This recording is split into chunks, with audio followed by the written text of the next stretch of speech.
Good morning, MoB family. Hello, everybody. Let's check the comments up. Hello, hello. Yeah, I had to cut the music short because it was stuttering. I don't know why. It was stuttering. But the music is awesome. I just thought it's probably something on StreamYard's end or something because it was stuttering. Let me know if this is coming through with staggers, okay, or stutters. All right, let me put the link up so you can go to StreamYard. So give StreamYard permission if you haven't already, and that way I'll see who you are. Let me say hello to everybody. Jasmine, good morning. Chris, good morning. Let's see. Audrey, good morning. Facebook user, I don't know who you are, so good morning. Marie, good morning. Mary Beth, good morning. I'm gonna say good morning, but wherever you are in the world, you apply the time zone that you're in. Ken, good morning. Let's see. Everybody on YouTube, good morning. Everyone on YouTube. Hello, Paige. Good morning. Tracy, good morning. Heather, good morning. I don't know who you are, Facebook user. Zargos, you look familiar. Let's see. The man, the myth, the legend. That sounds like Dan. Good morning, Dan. Let's see. Oh, Jeanette, good morning. And Tanya, good morning. Renee, you made it. Good morning. 3:30 a.m. sounds like Jeanette. So good morning, Jeanette. Early morning. And welcome to MoB TV episode 83, if I'm not mistaken. And let me just do this real quick because we're going to have to check our questions later on. And so I want to make sure this is ready. I should make sure this is ready prior to this, but you know, these things happen. So how's everyone doing? I hope everyone's doing well. Let me go to events really quick and just look up for our events. Yeah. It should be here. Excellent. And the post, where's the post? I know I have the post. Here it is. Excellent. Okay, got the questions up. Ready to go. I'm back. So, well, I never really left, but I'm back here facing you guys. We are worldwide. Yes, we are worldwide. It's awesome. Yeah, Jeanette, I'm glad you can make it. It's 3:30 in the morning, so I hope you got rest because I know you've had some issues and stuff. So hope you're well rested. Everything's going well, and it's awesome to have you here. I don't know, Ken. I can't really hear you. I could see your name, but I can't really hear you. I'm gonna hide the current comment. You hear a whoosh sound before I speak. That's what you're hearing is the sound of the velocity of my thoughts whooshing by you right before I speak, Marie. I'm just letting you know. Just don't be alarmed. It's just how quickly my thoughts just flash through, and that's the whoosh. I don't know what to tell you, Marie. You're the one that's in Romania, right? So I don't know what to tell you. Maybe it's just taking a long time to get over to where you are. Stacy Stein says hello, and she was planning on attending yesterday, but yesterday was Thursday. Yeah, we don't have mob TVs on Thursdays. Tell Stacy that people have been losing days here and there, so I understand it happens. But remind her that we have mob TVs on Fridays. How is it now, Marie? Are you still hearing a whooshing sound? It just could be just atmospheric pressure in Romania. Who knows? It could be any of those things. It could be lag, like Chris is saying. There's sometimes a lag between the U.S. and overseas. So it happens. It does happen. How can it be December already? That's a good question. It's already December 2nd. I just don't know. I don't know how to tell you. It's like a mic reverb. Let me see if this helps. Hold on, let me do this. How about now? Is it gone?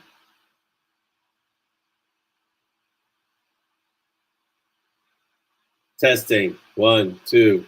You still hearing the reverb? It could be feedback, but I don't know. All right, so since we have all of you here, it's not completely gone. I don't know. There's nothing on my end that would cause that. So, but hopefully you don't hear it now. Okay. Okay, so let's. If it gets too bad, let me know. We'll see what we could do. Maybe we'll run a new line to Romania, Marie. So we'll see. Let me know. All right, some shout outs. Shout outs to everyone on YouTube. Hello, YouTube world. How are you? Hope everyone's okay on YouTube. You can find us at Bitten Peaches Publishing on YouTube. So make sure that if you haven't followed us on YouTube, do me a favor, go to YouTube, like, subscribe, and share our channel so it can just grow. I think we just checked this morning, and Dolly was telling me we're at 38 followers on YouTube. So that's awesome. So let's just keep growing that, okay? On Instagram, I've been neglecting Instagram a bit, only because I'm in the middle of a project, but I will get some excerpts up there probably over the weekend and next week. Today's the 2nd, so yeah, next week it sounds pretty good to get some excerpts up there and some. I want to put some stuff from Blood Lessons, which is the latest book, so I need to do that, and then I'll go back and do some other things. I've been revamping some stuff, and I can't tell you just yet, but there's some things in the workings that you'll be surprised by later on. But go find us on Instagram at Bitten Peaches. We're there. Just go follow our page, please. Right. Yes. On Zazzle, our lead swag designer is working on stuff in the background. So just give her time, and you'll have new swag. There's a lot of stuff going on with the kids and schools and things like that. But once she gets a little bit of downtime, our lead designer, Dolly, will put up some more swag stuff for you. I still haven't given you the logo for the shirt, right? The logo with Monty and Simon and Peaches, this picture. Okay, I'll get you that one because I want that shirt. So, yeah. There's an image of Monty. Simon is about to draw his sword, and Peaches is in the front with his baleful glare. It's an awesome image. It's one of the ones that were done by Mona Finden, and I want that as a shirt. So, yeah, I'm gonna have to get that. Yeah. Did I give you this picture? I think I gave it to you. Put it up because someone's asking which picture. Well, Dolly's gonna put it up. Dolly's here. I'm not flying solo today. Yay! Okay. On Patreon, we don't have any new patrons right now, but the new story is coming out at the end of this month. And if you're not supporting us on Patreon, please go to Patreon and support us. The link, Dolly's going to put the links up too for Patreon, please. No? Yeah, just copy paste, put it in the bottom. See where it says no, copy picture. No, there's a be a picture icon somewhere. Oh, well, can you pull up the picture and hit copy image and then put it there? All right, the picture will be coming shortly. The one that I'm discussing. Can't ditch FB. Don't have Insta, Twitter, whatever accounts, and I always forget my YouTube password. Okay, don't ditch FB then, Marie. Okay. Yes, that is awesome work, Zardoz slash Chris, and little by little, it's coming. It's coming in. It's looking fantastic. That's all Dolly and the web designer is doing that. So we're working on that, but there won't be a big reveal yet. Oh, what's today? Second. Next week I'll reveal the cover to. I don't know if I should do it next week. Maybe in 2 weeks. I'll do the reveal to the cover of the secret project. So that way you'll see the title and you'll see the cover and you'll see the main characters. Any ETA and a Peaches plushie. Peaches plushie. Not yet, because we still have to see what's going on with the supply chain issues and the people who actually make the plushies. A lot of those companies are on hiatus right now, and the ones that could do it want something like 100,000 orders, or so. We have to find out a way to do it where it's affordable for everyone and a company that can actually do it. So we're going to research it more, do some more due diligence, but once we know, you will know for sure. I'm guessing that's Tanya, the Peaches Plusher. Jeanette, okay. So yes, once you know, you'll know. Once we know, you will know. Secret projects for the win. Yeah, that's the cover is interesting. So we'll see. Let's see. So don't forget to follow us on BookBub. So go to BookBub and you can just follow, and then you can put doesn't have to be a long thing, just short reviews on the books that you've read, and just hit like, and it just gives social proof to the site for people to see, hey, this book is good, people like this book and things like that. And binge books, same thing. The binge books is growing by leaps and bounds. Everybody have a mobile app. So go find us on binge books, it's one word. And same thing, just go there, leave social proof. That's basically all you have to do. Anthony Hudson says secret project equals violent ninjas makes, I don't know what snooze, yeah, makes snooze. Yeah, okay, that's not gonna happen. All right, so Chris, so I wanted to do this a little differently this episode. And so I want to promote the authors. Let's get the authors, the links, and let's just go down the list, Chris. Chris has links for me. Yeah, the reviews are social proof.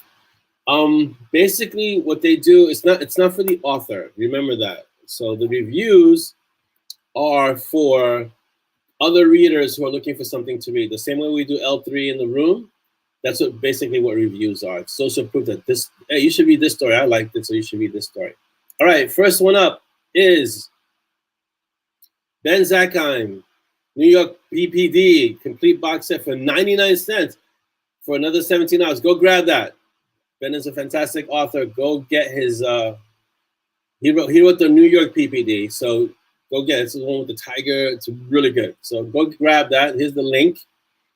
And support our indie authors. I think that's a great deal. It's like, if I'm not mistaken, that's 10 books for 99 cents. Unless he's doing a three book box set. But just go to the site and see. But it's a complete box set for 99 cents. It's a deal. So go. Grab that. Let's see, who else do we have? Oh, I have other links. Okay, so this is our Instagram. So if you want to follow us on Instagram, you can go here, right? And so these links I'm gonna put up and take down quickly, so make a note of them really fast, guys. And they're also in the chat. And this is our Zazzle store.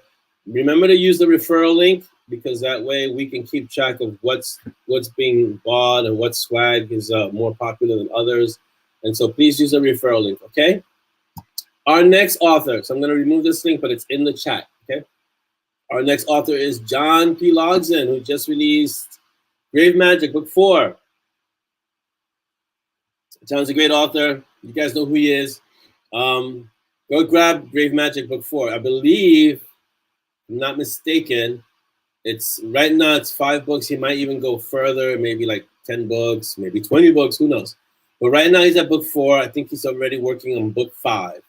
So go grab this. If you haven't gotten the first 3, grab the first 3, obviously. And then go grab this one. Okay, let's support our indie authors. Let's see. Rick Gualtieri. So all of you know Rick. So from the Tome of Bill. And he's releasing a Christmas special. It's a free download. And here's the link. So go get this. It's a free special. Let's support Rick. He's a great writer. He's one of the MoB. So is Ben. So is John. And grab his free. It's a free download. How can you go wrong? Go get this Tome of Bill Christmas special. I think it's a great idea.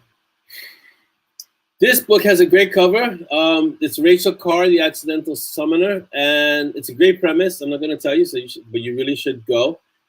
What caught me about this book was the cover. I saw the cover and I was like, whoa, very well done. I think it might be The Range, if I'm not mistaken, that did her cover.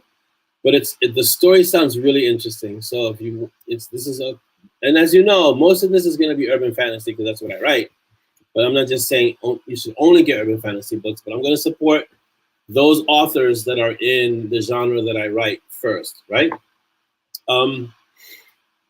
Rachel Carr is a great writer. She's been doing this for a while, and so go grab her latest book, The Accidental Summoner. Great premise, good story, and a great cover. So go for it. I can appreciate the cover.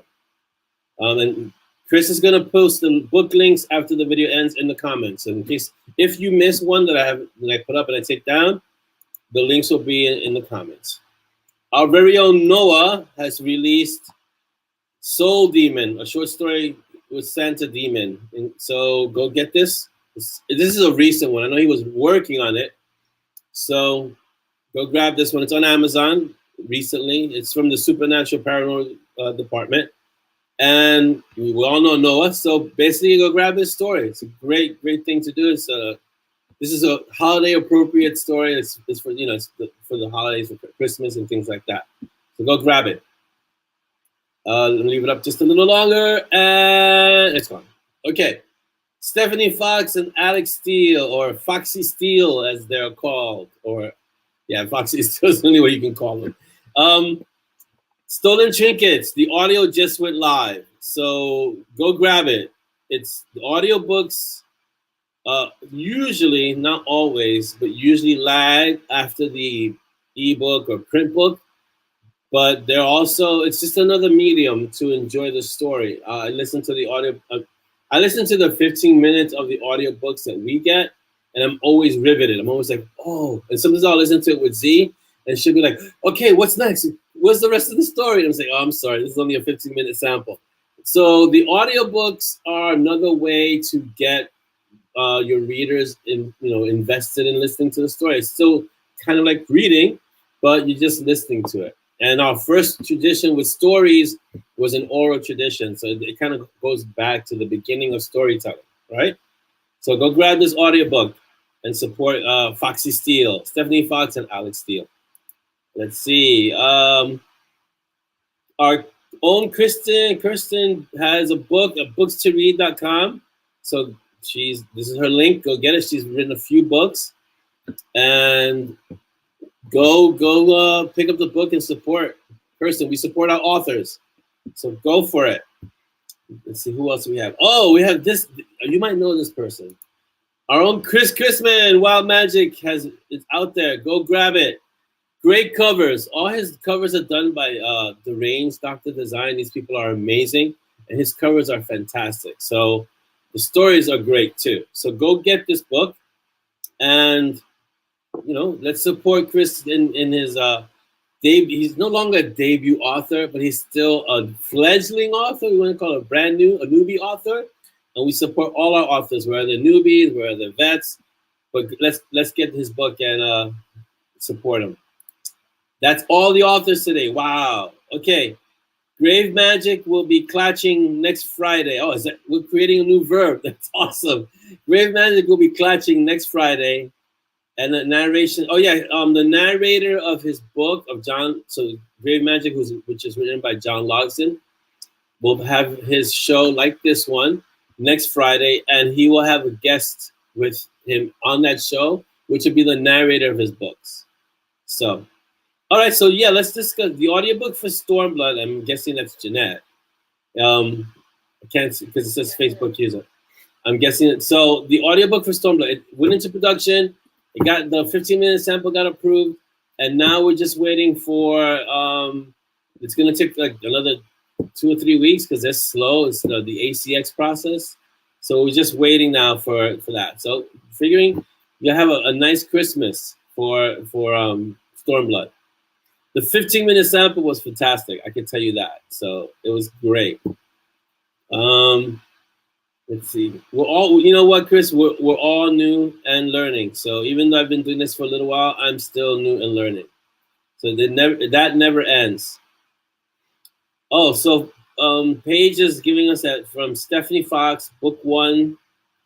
Book 2 just dropped. So here we go. It's called Heart Gold Dragon Princess. Huh? So this is the link. Heart Gold Dragon Princess Mate, I'm guessing is the title of the book. So go get it. This is book 2. So if you have book 1, if you read Stephanie Fox's first book 2 just dropped. So go get it.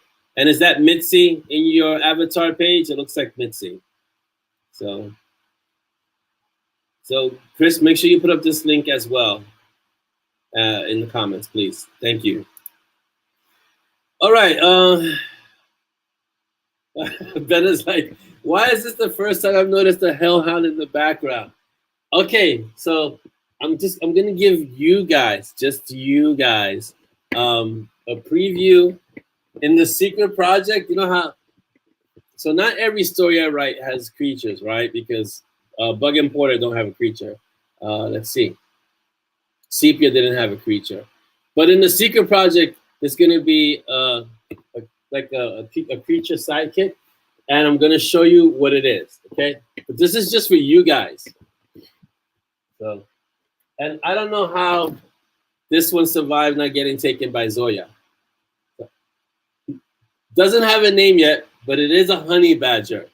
So that's gonna be in the secret project. Can't tell you any more than that. So maybe what we'll do is we'll have put the honey badger here next to Peaches. That looks cute. That works. So yeah. So maybe what we'll do. Hey, relax.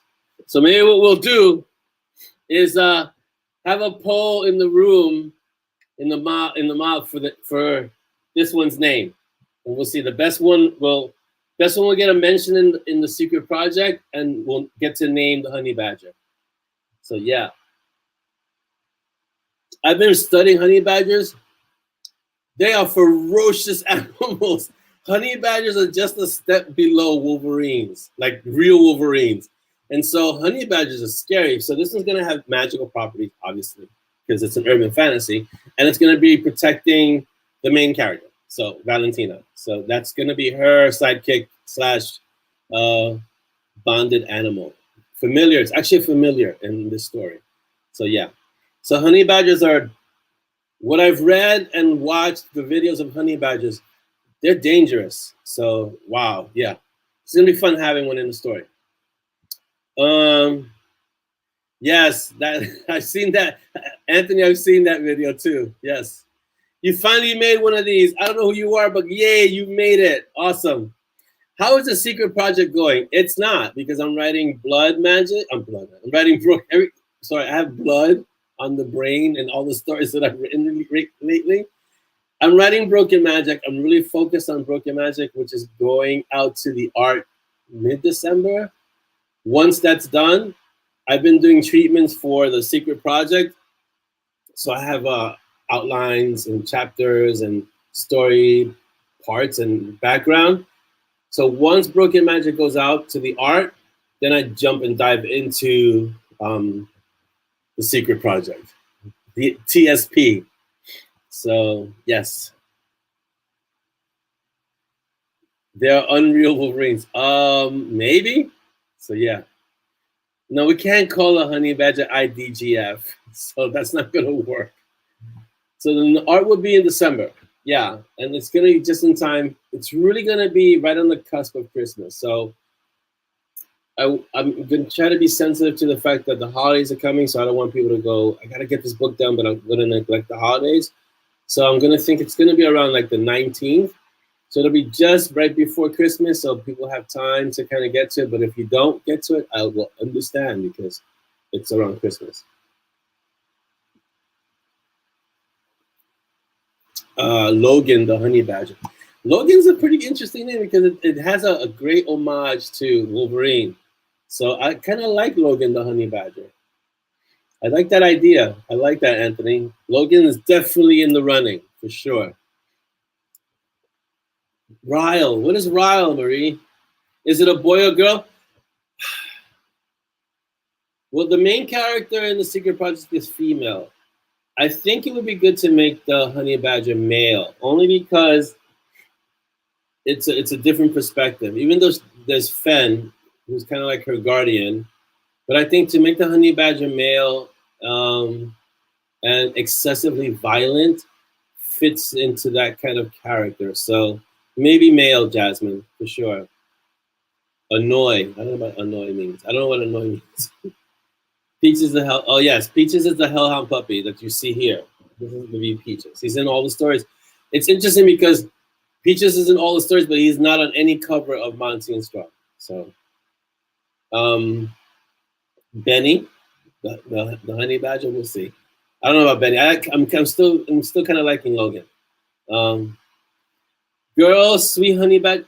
I might make it a female because female honey badgers could be just as dangerous as male honey badger. So, but I like the idea of having the play between the male and the female, kind of that banter between the two, because she's the main character's female, and for her to have a male honey badger, it'll be an interesting play on the relationship. So we'll see. Boy badger, BB. Yeah, I don't know about that. That takes we got to give it a little more thought right now. Oh yeah, cream. That's never gonna happen, Anthony. Ever, never. All right, so let's discuss because wow, time is just flying. I like Logan. So we'll see about Logan. Let's discuss what's happening, give you some updates on what's happening. All right, Broken Magic, as I was saying, it's being written even as we speak. Well, not as we speak, but in this time frame. And I'm introducing a character. It's kind of a tough character to introduce without being too overpowered. So it's an interesting segue into bringing this character into the story and finding somewhere to get Monty the Restoring Palm and deal with Verity and deal with Dira and Tana and Kane and everything that's coming at Simon, and him running interference for Monty not going dark or trying to find a simple solution to fixing the broken magic problem, also with dealing with the staff. So there's a lot of stuff happening. I'm trying to distill it into kind of a reasonable tangled knot, and then having to not let it go too feral, but I know this one's going to go a little feral.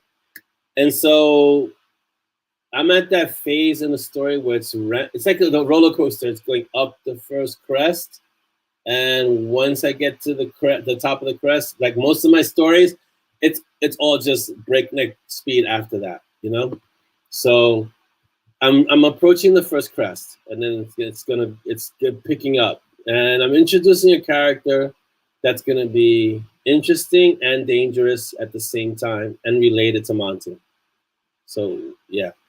Yes, Peaches is on his own covers. Peaches is on A Proper Hellhound and Brew and Chew, but he's not on any of the Monty and Strong covers. How do I keep all the characters straight? I don't. I'm basically just crazy. How's that? No, I just in my head, and I know I've mentioned it before, but I really do have what we call a mind palace or a mind mansion, or you want to call it a brain map. Basically, each character, I have attributed to each character a series of stories. So like if I say Monty and Strong, I know where the story is going, and I can just pick up wherever I need to. If I go Bug and Porter, I know where the story's going, what they're doing. Now, I know you saw the meme that I put up in the room where sometimes you come back and everything's on fire and the place is getting destroyed. Sometimes, like with Sepia, I had to go back and read book 3 and 4, to kind of finish book 5. But I still had a general idea of where the story was going. So, and each character has a story and it's separate in my brain. So, yeah. Serious question. Is Simon's hero's journey a metaphor of PTSD? He's constantly balanced on a knife edge between insanity and overwhelming emotional breakdown. That's a great question, Anthony. And I've had a few veterans email me kind of the same thing. Does Simon have PTSD? Because it sounds like he's dealing with it. I studied PTSD for a while. Not that I guess everyone has some sort of PTSD, but I have a deep respect for those veterans who went through combat and came back with PTSD. So I studied the effects of PTSD, and what Simon has gone through, short of having a psychotic break, the only way to cope with having your world basically turned inside out is to have major coping mechanisms. And some of those mechanisms mimic PTSD because it's a trauma to all of a sudden realize that the world that you've been living in is not the real world or not the only world. So yeah, it seems like he has PTSD because the way he's coping with being thrust into the world of magic will be similar to a person that's dealing with traumatic situations or traumatic events in their life. So that's why a lot of veterans have told me or have thanked me too, because they see themselves in Simon and what he goes through and how he goes through it. And they've told me that it's similar to what they have to deal with every day in their lives.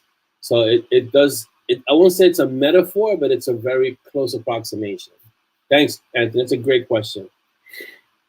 Oh, Zara says, I also use a notebook to keep track of characters. Yeah, that's great. So you want to have story Bibles. I have story Bibles, and I have a bunch of, if you look at my desk, I have like so many books like this. Let me show you. So I have so many books like this. And if you see all these tabs, I don't know if you can see them.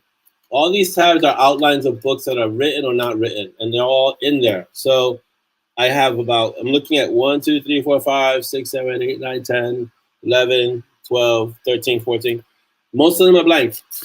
A lot of them are written in from stories that have been done, but a lot of them are blank. And I just have a bunch of notebooks all over the place that contain the outline. So if I ever really do get stuck on something, like I can't remember, I'll go there. So yeah. Going feral is racing to the end, yeah. So I have Honey Badger coming up. Feral is expected, for sure. This is true. Yes, Marie, they're called mnemonic techniques or mind palace. I know people who really have like amazing mind palaces. And there's a plus and a con to them. The plus is that you can keep everything in your head and keep it all straight. The con is that if you forget something, you don't have it written down anywhere, that's a problem. So I do write things down. Like I'll write book titles down that come to me, character names. So I have a whole section of notes that says who is this person, who is that person. And it's basically just a name. And what happens is that that name is a trigger for a characteristic or a story. And so just by hearing the name, like when I first started, I'll give you a perfect example. I was in New Jersey, and this is long ago. And right even before I wrote Spiritual Warriors, and I saw a Mercedes SLK, and I said, that would be a great name for a character, SLK. So I added the Y and made it Silk because the SLK sounded like Silk. I said, no, Silk, what kind of character would be Silk? And that's how Silk, the character, was created in the Spiritual Warriors. Just from seeing the name. And by seeing the name, I was able to associate characteristics to the name. So I have a lot of names like that. I have a lot of titles that way too. If I ever get around to writing my book of poetry, it's going to be called No Mud, No Lotus.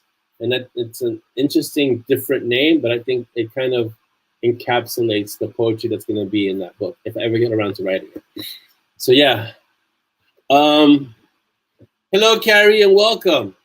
Ken, yeah, it's a real problem, and sadly, a lot of veterans, a lot of people who deal with traumatic um, careers are not given the help they need to deal with the trauma in those careers, and it's real. It's real. You know, it's something that needs to be addressed, not just in this country, but all over the world. But it's something that's a real issue, and a real problem. Let's see. Will we ever see a cutscene? Let me put it up here. Will we ever see a cutscene where Simon is actually in an insane asylum and Monty's a figure of imagination? Nope, that will never happen. Because, and I'll tell you why that won't ever happen, Anthony. It's like me getting to the last book of Monty and Strong, let's say book 40, book 50, whatever. And at the end of that, Simon will wake up and say, "Oh, this was all just a dream." The reader will feel completely cheated by something like that. I know I would. So it's a cheap trick. I would feel that it's a cheap trick as the author, and I know my readers would feel, what's the word? I guess betrayed. It seems like a betrayal. Yes, it's a great adventure, but then at the end, it's just like to say, "Oh, it was all a dream." It just seems like a cop out. So no, I don't think that will ever happen. To do a Doctor Strange and reach out and grab. Yeah, yeah, Ken. It's serious. It's a real serious problem. Same thing with the police. Same thing with the military. It's just a really serious problem. Yeah, it's bad. It is bad. So what I've been able to do in the stories, I know my stories have a lot of snark, and people say they're funny. I still don't think I'm humorous, but people say they're funny. But I do have serious conversations with people who've been in the service, people who serve, LEOs, and who've read the books and tell me they can relate to Simon because of that aspect of who he is. Yeah, Marie, I read that whole saga. I was stuck. I burned through the Dark Tower, only to get to the end, and I was like, "Are you kidding me? Really?" If you haven't read the Dark Tower saga by Stephen King, read it. I'm not gonna spoil it for you because the story itself is pretty awesome, except for the part where he injects himself into the story.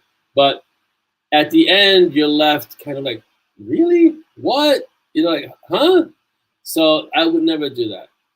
I agree. Mental health, like Chris is saying, most are afraid to ask for help, and mental health is an ignored pandemic. Yeah, because you can't see it, right? It's one of these sicknesses, illnesses that's invisible. We'll say invisible in quotes. So yeah, it's something that people need to be made more aware of. What does Heather say? Oh, it's just the dream trope is overused. It is a cop out. That's the word I'm looking. It's a cop out. It's lazy. I'm gonna say it's lazy writing to just say, "Oh, it was all a dream." It's not good. No, I would never do something like that because at the end to go through all that, you know how invested I'm at book 18. So let's see, we get to book 40, and at the book 40 you find out, oh, this was all just a dream. You know who did that? I'm trying to remember the author's name. That pissed me off. Stephen R. Donaldson. And I'm gonna tell you, I read this book really young, and I forgot the name of the series, but the author is Stephen R. Donaldson, and you never really knew if the main character was going through these situations, and it's great writing, but it always had this thing: is it real? Is he going crazy? Is it in his mind? It's like, are you kidding me? Are you kidding me right now? So yeah, so don't do that if you're a writer. Don't make the reader doubt if it's real or not, unless you do it from the inception, and you can pull off something like a Matrix. The Thomas Covenant novels. Thank you. Yes. I almost hunted down Stephen Donaldson, and I'm telling you, I was really young. I almost hunted down Stephen R. Donaldson to find out where he was, just to shake him for those novels, because it was just like, you didn't know if it was real or not. It was crazy. So yeah, no. Snark, as Chris is saying, that it's pressure relief. Snark is a close cousin to gallows humor. So like if you ever hear gallows humor, is that kind of humor that's dark, but it's understood by people in the traumatic situation. Snark is a variation, At least Simon's snark is a variation of gallows humor. Let's see. Requiem has served me well for some mental health soothing. I'm glad it has. For all the authors and writers out there, sometimes who feel, should I keep doing this? Is it worth it? Why do I do it? Every so often, I'll get an email. Thank you so much for writing what you wrote. I was in a waiting room with my dad or my mom or my child, and I read your books, and they got my mind off of what I was going through for at least an hour, 2 hours, and so. That's why you write. You write to touch people's lives. You write to provide entertainment. You write to get people's minds off whatever's going on in life, which is why I don't write ultra dark things, because life is dark enough. And it's always good to give some light, So that's why even though the Montague and Strong stories have deep themes, they're not dark, Not even Bug and Porter are dark. So yeah. Chris Chrisman, Dark Tower was a what? WTF? Yes, for sure. You feel betrayed. And Ben, I love the end of Dark Tower. So see, it's all subjective, right? Because her husband is still pissed off and won't listen to another Stephen King book again. So it is all subjective, right? Ken, yeah, I know a lot of people who worked in hospitals, or I don't know too many EMTs. I knew a few a long time ago, but I know a lot of riggers, and I know a lot of firefighters and LEOs, because I used to work in the city. There's a lot of dark humor, because it's the only thing that can keep you going when you see so much stuff that could mess you up. So you've got to be able to process it. And a lot of the ways that it's processed is through humor. So yeah. There was a movie that did that after 2 hours. Yeah, Jasmine, I would be mad too. You imagine 2 hours, you invested 2 hours of your life in a movie, you suspended disbelief, and at the end, oh, it was just a dream. That is, yeah, you get upset. You get really upset. Someone walked out of a job. I ended up walking out of a job recently because it was doing a real number on my mental health. Yeah, so you walked out of a job because it was doing a number on your mental health, and your mental health is so much more important than any employment, guys. And I know you gotta have employment, or you gotta have some way to create income, but not at the expense of your mental health, right? Oh, I didn't see that Pandorica opens, but you know what? I think I'm going to avoid it now. Yes, I read the whole series, Paige. I read the whole Thomas Covenant series, right? And I didn't realize he continued it later. I read, I think, the first 3 books, something like that, and made it real. So yeah, I'm glad I did. Yeah, I made it through the first 3 because I read it. Put it to you like this: I read them when I was really young, not as young as I am now, obviously, but really young, and they were great. But it was like at some point, he made you wonder: is it real? Is it not real? When you put it on the ring, you're like, oh my God, why would he do that? And so I felt betrayed. And I was angry. And it's interesting, right? Because when you think about it, at the end of the day, it's a story that's imaginary. These are fictional characters. They're not real. But the anger that I felt and the betrayal that I felt was real. So yeah. And it was like, how could you do this? Why would you do this? So it's not something you want to do as an author, Thank you for your service, Ken. I'm sure you've seen things that most of us never want to see. Yeah, you guys are real heroes. 10 Covenant books? Yeah, that's never gonna happen for me. Thank you. No. I read the first 3 and I was done. I don't think I can go back to the Thomas Covenant books. Not to mention, if memory serves, those were dark books. And I read them really young. I wonder now, some of the books that I read when I was young, if they didn't make me a little cynical as I grew older. Although I don't think I'm cynical. Do I seem cynical to you? What the?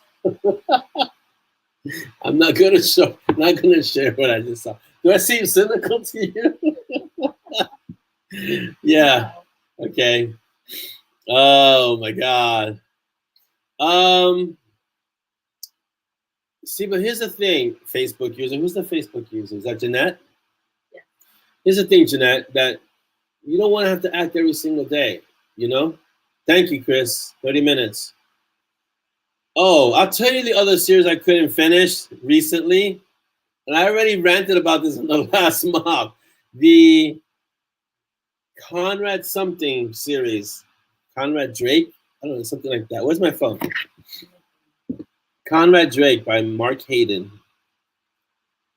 I think that's the one. Hold on, I'm checking right now. Not because you shouldn't read it, but I'm going to tell you why I couldn't finish it. And then you guys make your own. Conrad Clark. Well, what's the other one that you gave me? Ben Aronovich? Oh my God, that was... Okay, Conrad Clark series. I got through, I think there's like 10, 12, 13. I think it's 13 books in the series. I got through the first 4.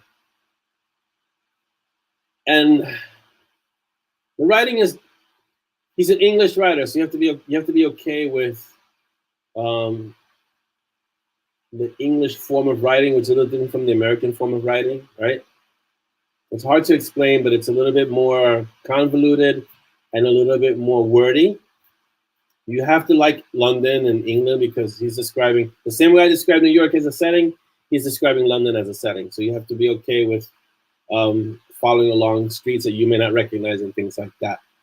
What stopped the books for me was, imagine I'm writing Monty and Strong and I make an allusion to Wuggan Porter. I said, and there was a great adventure with Jericho Porter, but I'm not going to mention it here. For that, you need to read The Way of the Bug to get the real story. It's like, what? What are you talking about? Why? For me, and this is my opinion, his writing is excellent. He's a good writer. I'm sure he has a great following and a large following. For me, it was like having a commercial in the middle of your book. They're coming to get me. And it completely pulled me out of the story. It was like, what? So that's the author page, in case you were still guessing. And yeah, no, it completely. So that's one series I couldn't continue because it just threw me out. I was like, what are you doing? I'm already reading your story. Why do you need to promote other stories in the middle of this story? If I'm reading this story, I'm already invested in you as an author. There's no need to be, what's the word? Ham-handed, heavy-fisted about pushing other stories. Oh, it was like, that just, no, because it's something I would never do in my stories. So that Aronovich, yeah, that's another author that I read. Dolly recommended it to me, and I was like, okay, I'll read it. I read the first book, and we both were like, nah, I don't think so. So I read the first book, and I was like, I'm done. I'm good. And I think that's a long series, too. How many books are in Aronovich's series? He's well known, and he writes well. But this is why, writing, art is subjective, right? It's so you're gonna like some things and you're not gonna like other things, and that's really okay. And we can like different things, And right now, I'm reading, which I never thought I'd be doing this again for a long time. I'm reading Robin Hobb, The Assassin's Apprentice, which is amazing writing and takes me back to the days when I was reading the Sword of Shannara. I read the Sword of Shannara when it was the only book out in the Shannara series. And when I got to the end, I was so broken up and sad that the book was coming to an end that I just started all over again and read the book again. And that was a book that was like that thick. But I was really young and I enjoyed it. Let's see. I missed a few things. Yes, let's see. Yes, very dark characters page, very dark books with the least likable main character ever. Yes. Marie's like, if you want to find out firsthand, don't try to kill off someone we love from M&S. That's never gonna. I'm not gonna. That's not something I'm going to test, Marie, at all. I already been down that road with Peaches, and that almost got me hurt. So I'm not going to go down that road. They will go through trials and tribulations, but an actual killing, the plot armor is too strong for that. It's like when Dolly and I watch Supernatural, we have to watch some more Supernatural. When Dolly and I watch Supernatural, in the first 5 minutes, we're already going, victim. He might make it. No, she's not going to make it. Oh, it looks like a potential victim. Because we know. So I don't want that to ever be the case in my stories. I don't do George R. Martins like that. So yeah. Let's see. I missed a few comments. A lot of comments. Yeah, that's exactly what it is, Anthony. A self-inflicted product placement. I'm like, what? Why? You don't. I'm already reading your books. There's nothing wrong with nods to other books or even Easter eggs. Those are good. But when you do that ham-fisted to find out more about that story, you're gonna have to read this story. What? Why? Why would you do that? So you can tell that I have. It's a real thing with me. So yeah. Piers Anthony was fantastic. I really, really enjoyed Piers Anthony. Piers Anthony, I read in my formative years, and I don't know if he's still writing now, but he was an amazing, and what really caught me about Piers Anthony, because I was really young and impressionable when I was reading him, were the titles to his books were fantastic. They had double meanings, they were clever, they were intelligent, and Piers Anthony, I think we should get Zoya reading Piers Anthony. It was just so well done, and in his series, it's great. I mean, it's really long. I think he has like I don't know. It's like, when I stopped reading Piers Anthony because I kind of outgrew him, it was a huge series. But now I don't know how many books it is now. But yeah, it's amazing. Those days of the next book is a year away have passed. Yeah, Jeanette, like so long ago. It's just that's the. I don't know any authors now who write one book a year. Maybe Stephen King has that. He can do that. You know, he could just he doesn't have to write now. But I don't even think he would do that because he loves writing. And if you love writing, you can't just write one book a year. Paige, I agree. The Assassin books are fantastic. So far, I'm really enjoying Fitz Chivalry and The Fool. The Fool is a great character. So yes. Spider Robinson, Roger Zelazny, and Douglas Adams. Yes, all great, great, great authors. He's still writing, Audrey? Fantastic. So Piers Anthony is still writing. I think we're going to have to revisit Xanth. Is he still writing in the Xanth world? Because that's a world that I really, really would like to revisit. Yeah, Jeanette. So if you know the book, so right now I'm currently at book 18. And I think currently I have 40 books planned for Mountain Strong. It might be more if I'm still around. I don't know. 40 books is a long time too, because it's taken me how many years to get to 18? So we'll see how it works out. I'll have to teach one of the little ones, one of the tribes, to start writing so they can continue the stories. Yeah, and the letters from the readers are fantastic, right? Even though now you can be, a little bit even more direct. We can do this. We can speak to each other this way. Yes, the Pale Horse is one of the best of depictions of death outside for me, outside of like Terry Pratchett. That's amazing. Okay, I'm sorry FB crashed on you, Chris. Do what, Marie? Tell me. Nora Roberts, yeah, but Nora Roberts. Here's the thing with Nora Roberts. I've never read her books, and I never read J.D. Hobb, which is the pseudonym that she writes under her other books. But Nora Roberts is a known entity in the author world, so she has the luxury of saying, "I'm going to write 2 books this year. I'll write one as J.D. Hobb, and one as Nora Roberts," and she can do that because she has an incredibly large fan base, reader base. And she doesn't need to write a lot of books. Plus, with her, because she's with an actual publisher that's not self-published, she's with a publisher, she's also limited in how many books they're going to put out a year because they have a catalog. So she can write 10 books, but they may only put out 1 book or 2 books because that's the way that catalog is set. She's not the only one that they promote. So they'll say, we'll slot Nora for September release. So it's 1 book. It's not, we're going to slot Nora's trilogy, so it's 1 book, then they have other authors. And so there's a certain timeline. So she, even if she wanted to, she'd have to go independent if she wanted to write more books. Yeah, and like I said, she has a ravenous reader base. Everybody, her readers buy her books no matter what. It's just that she makes everyone wait for them. She doesn't do She doesn't do Grimm. She doesn't do G.R.R. Martin. She doesn't do that. She doesn't make them wait years. But and she's not making her readers wait a year. I think she has to operate within the constraints of her publishing house, which is like, you can put out one, maybe two books this year. Maybe one is Nora and one is J.D. Hobb.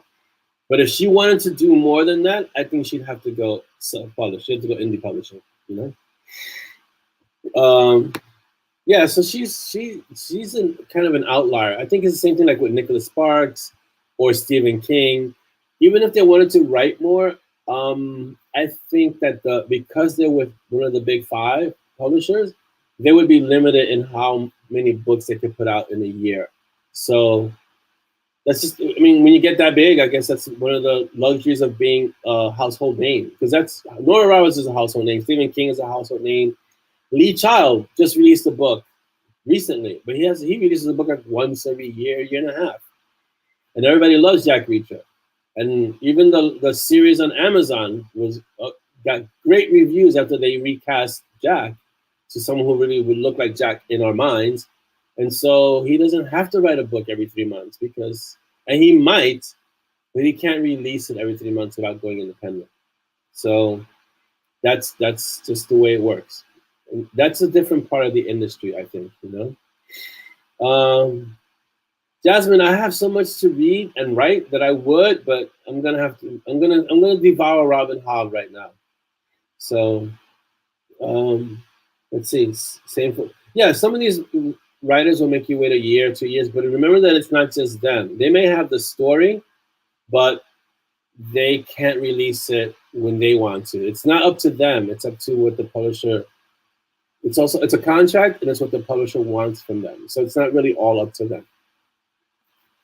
Marie, yes, I will have to teach a Valkyrie for sure, for sure.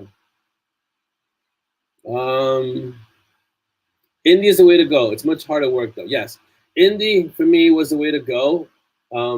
I got some rejection letters in the beginning, and then I realized I wanted to be in control of everything, and so it's a huge, gigantic learning curve. There's so much you have to be aware of, and I'm still learning things and still managing things and juggling things, but there's a lot that you delegate, and there's a lot that you can kind of, you have to create a team around you of really, really talented people.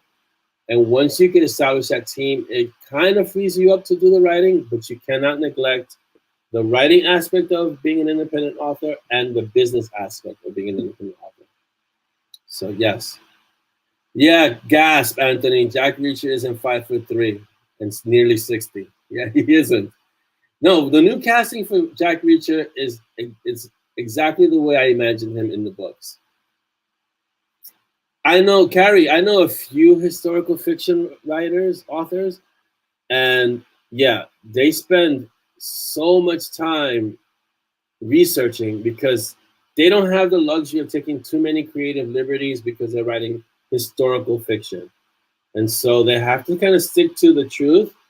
They can always add, depending on the story, they can add tangents of things that happened that weren't in the limelight or weren't well known, but still historical fiction, they have to align themselves with the historical aspect of historical fiction. And that's a lot of work, you know? Let's see.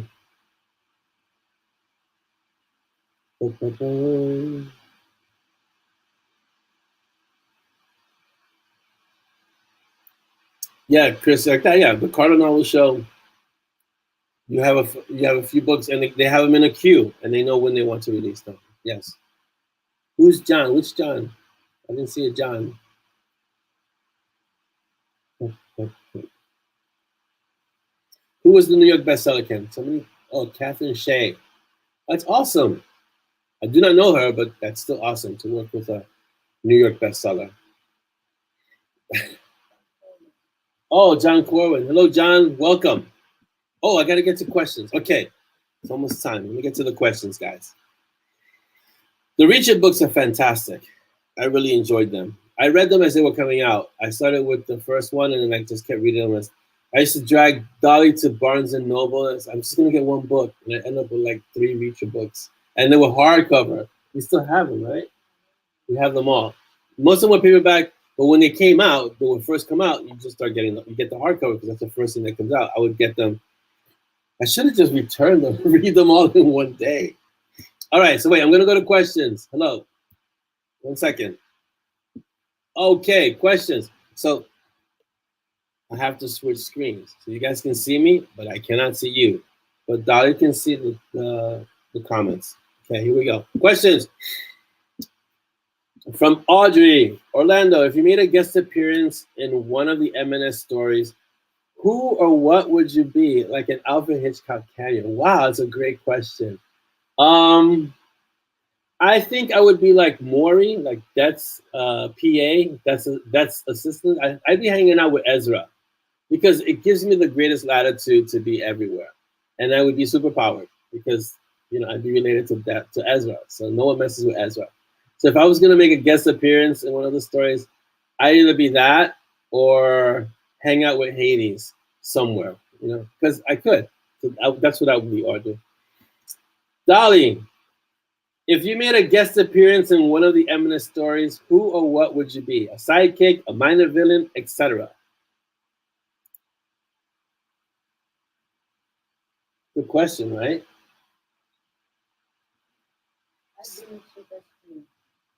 Trainee?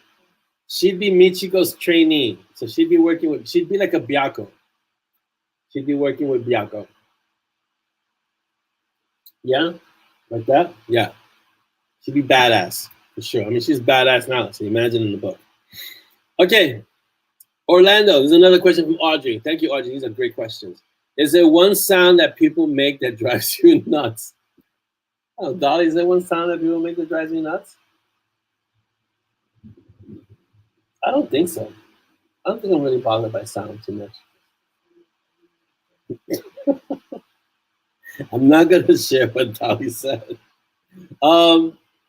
I don't think so, Audrey. I'm not really bothered too much by sound in that regard. So no, I don't think I have a sound that people make that drives me nuts. No. I'm gonna have to go with no on that one. Yeah, after a little thought, no. Okay, Chris Chrisman, when is the next Night Warden book? When is the next Night Warden book? Early next year. That will be the next Night Warden, and it's called Nocturne Melody. I had to push it back, so. But it's gonna be a great story. You guys are really gonna enjoy that one. Trust me. Trust me. Gray's a great character. Excuse me. Chris Chrisman again. Thanks, Chris. Great questions. When will we see more of the Brew and Chew crew? Early next year. I already have 2 short stories for them to be written to kind of round out the trilogy. So early next year, you'll see the second one. It's called The Cold Girl, and then the third one. So that trilogy is outlined. It just has to be written, the last 2. Okay, one more from Chris. Thanks, Chris. These are great questions. What is your least favorite part of writing a book? The least favorite part of writing a book is the part when I'm not writing anymore, when I'm editing. And what happens is, as much as I enjoy revisiting the story, when you revisit it once, twice, 3 times, 4 times, 5 times, it gets to the point where you're like, okay, I just want to get the story over with. And at some point you get to the point where you're like, okay, I got to get to the next book. I got to get to another book. I got to write another story, because you've got to get out of the one that you're in.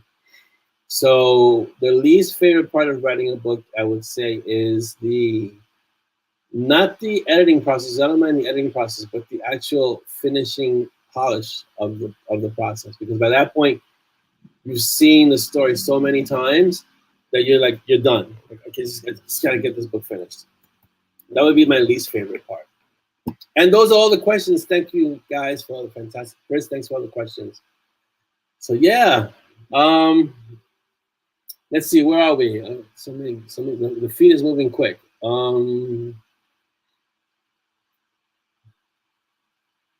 Yeah, so they share resources. Yeah, Jeanette, I've seen that. I know a few historical fiction authors who do that. They share their resources because it's important, especially with historical fiction.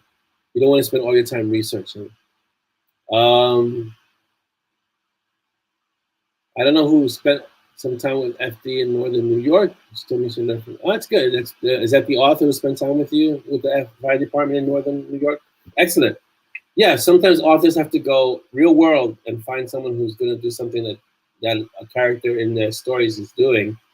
And it's amazing how helpful people can really be. Like, I've spoken to police officers, I've spoken to fire departments, uh, personnel. Let's see, I haven't spoken to EMTs, but I have spoken to people. I've spoken to retired EMTs who've helped me with some of the more anatomical parts of, like, if you hit someone here, what happens? If they break this, what happens? You know. So yeah, it's a matter of, if you ask the right questions, you'll get answers, and it makes your story seem more authentic, which is really important. Oh, let's see. Good morning. Oh, good morning, John.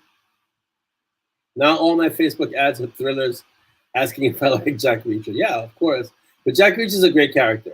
See, that's a great example of an author finding his character, finding his story, and it's basically, he can. It's like supernatural. Like, Dottie and I always comment this. Whoever wrote the series Supernatural decided to find all the obscure little towns in the United States and send the Winchester brothers to, and these are real towns. Like, we looked it up, right? We Googled it. These were real towns that are in the series, but then you've never heard of them. They're all these obscure little towns, and that's what Lee Child does with Jack Reacher. He has them hitchhiking across the states, and he runs through these little towns, and then there's these incidences. He finds corruption, or he finds something, and he deals with it in Jack Reacher style, you know? Okay, let's see. What do you mean husband selective hearing? I don't know what you're talking about. Yes, Gray is one of my favorite characters. In in all my writing, Gray is one of my favorite characters, and he's also one of my hardest characters to write, which is why you only have book 2, and book 3 is coming next year. Because, I've said this before, to write Gray's voice, you have to kind of go somewhere dark. At least I do. So I don't like to visit it too often, but you know, he's a great character, and his story, he and Coda's and Frank's and Cole's story need to be told. So yeah, Quincy Harker is John Hartness. Yes, he writes really well. So if you haven't read the Quincy Harker books, the Quincy Harker series, you should definitely pick that up. Yeah, it's interesting that Supernatural basically chose to go to all the obscure little towns that no one really knows where they are. But then they did go to a few towns that were familiar, like, yeah, South Jersey. So yeah, but most of the towns of Supernatural, there's like these little, like, towns that no one knows what in the middle of somewhere, and you're like, that can't. A lot of times I'm hearing these names, but that can't be a real town, really. And then I look it up, like, oh, that's a real place. So it's cool because if you are from that town, you got to say, hey, Supernatural featured me in the town. And it's not like New York City where every story is featured. Like, all big New York, Tokyo, London, LA, all these big cities have been overdone, right? But if you're like from some little town in Illinois, and you're in a series, that's pretty awesome. I'm glad to hear you started writing again, Jeanette. That is awesome. So who's envied? Old time radio is great for dollar. Yes, it is, and they had to do it the right. They had to do it the right way, and they didn't have much time to do it. So yeah. Are there characters that are a choice to write? Anthony asks. They are necessary to the plot, but they are boring or just blah. No, I try never to have characters that are just blah, because if they're just blah, you don't care what happens to them. And the point of having characters in your story, as an author, you don't really ever want to have throwaway characters. I call those like throwaway characters, right? So you don't want to have characters like that in your story, because it pulls the whole story down. It makes it, anytime that character is showcased, it makes the story boring. Jasmine, say bye. Oh, Jasmine, I'm saying bye, and say bye and hello to Stacy. That's what I tried to say. Thank you so much for being here today, Jasmine, and give my regards to Stacy. A bit like the original Witchers. I don't. Okay, Marie, which, like, the books from the writer, or the original season that was on Netflix?